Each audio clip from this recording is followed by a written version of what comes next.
नमस्कार मित्रांनो, तू ही रे माझा मितवा या मालिकेत उद्याच्या भागात असं दाखवलं आहे की अर्णव हा ईश्वरीला सांगण्यासाठी पटपट चाललेला असतो गाडीमधून आणि रस्त्यात खूप सारं पाणी साठलेलं असतं आणि त्या पाण्यातून तोच का चाक जातं आणि ते पाणी ईश्वरीच्या वडिलांच्या अंगावर उडतं.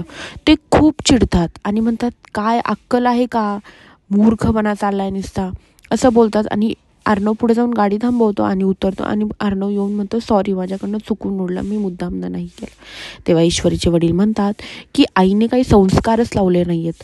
असं बोलल्यानंतर ना अर्णव चिडतो. अर्णव म्हणतो, आईचं नाव काढायचं नाही, कळालं? मी तुम्हाला शेवटचं सांगतोय, तुम्ही मोठे आहात म्हणून मी तुमचा मान ठेवतोय, पण तुम्ही जर माझ्या आईचं नाव काढलं तर मी विसरून जाईल की तुम्ही मोठे आहात, असं बोलतो तो. तेव्हा ईश्वरीचे वडील म्हणतात, आत्ता आलायस समोर, परत समोर आलास तर मी तुला सोडणार नाही, असं ईश्वरीचे वडील अर्णवला म्हणत असतात. आणि अर्णव फक्त एकाच कारणासाठी चिडलेला असतो, कारण की त्यांनी आईचं नाव काढलं आहे. त्यामुळे अर्णव त्यांना सॉरीच बोलायला उतरला असतो, पण अर्णव तिथून निघून जातो. आणि इकडे राकेशने कसली तरी चिप लपवलेली असते एका एका एका कोपऱ्यात आणि ती तो काढतो आणि म्हणतो, मामा भाचे माझ्यावर नजर ठेवताय का? ठेवा ठेवा, मला काहीही फरक पडत नाही. मी किती पोचलेला चीज आहे हे तुम्ही कधी विचारही करू शकत नाही की मी काय काय करू शकतो ह्या गोष्टीचा.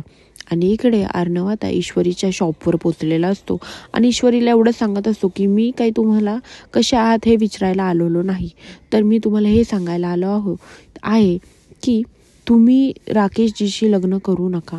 असं बोलल्यानंतर ना ईश्वरी गप्पच बसते, काहीच बोलत नाही, कारण की अर्णव असं का बोलतो हे तिला काही कळतच नसतं. आता अर्णव समजून सांगू शकेल का ईश्वरीला की का लग्न करू नको, हे पाहण्यासाठी विसरू नका तू ही रे माझा मितवा आणि माझ्या चॅनलला लवकरात लवकर सबस्क्राईब करा. धन्यवाद.